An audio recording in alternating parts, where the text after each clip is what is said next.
एक बार एक राजा ने अपने सैनिकों को सड़क के बीच में एक बड़ी चट्टान रखने के लिए कहा।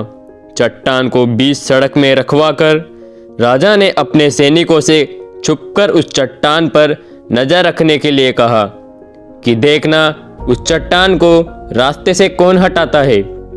लोग उस जगह पर आते रहे और जाते रहे, लेकिन किसी ने भी उस चट्टान को रास्ते से हटाने की कोशिश नहीं की। उस चट्टान के पास से लोग के गुजरने वालों में राजा के कुछ करीबी लोग और शहर के बड़े व्यापारी भी शामिल थे।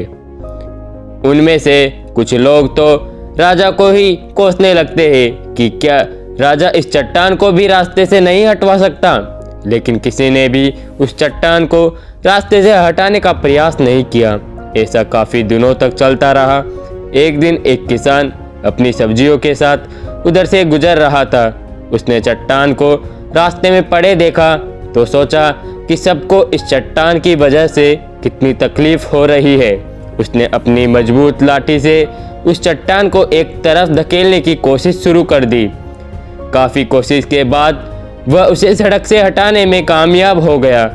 चट्टान रास्ते से हटाने के बाद किसान अपनी सब्जियों को उठाकर जाने ही वाला था कि अचानक उसकी नज़र एक पोटली पर गई जो ठीक उसी जगह पड़ी थी जहां से उसने वह चट्टान हटाई थी।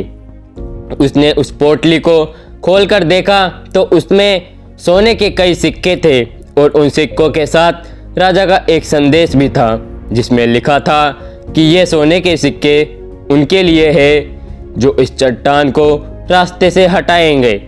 दोस्तों, बिल्कुल ठीक इसी तरह हम सबके लाइफ में कई परेशानियां आती है। कुछ लोग उन परेशानियों से बचकर निकल जाते हैं और कुछ रास्ता बदल देते हैं और चंद लोग ठान लेते हैं उन परेशानियों का हल निकालने की, और ऐसे ही लोग मुश्किल संभावनाओं और संभावनाओं में छिपे अवसर खोज लेते हैं। तो दोस्तों, इस कहानी से हमें यही सीख मिलती है कि अच्छा काम करता रहना चाहिए, क्योंकि अच्छे काम करने का परिणाम सदैव अच्छा ही होता है। इसलिए जीवन में कभी भी कोई परेशानी आए तो उसे टालो मत, उसका डट कर सामना करो और इसी प्रकार जीवन के सफ़र में आगे बढ़ते रहो।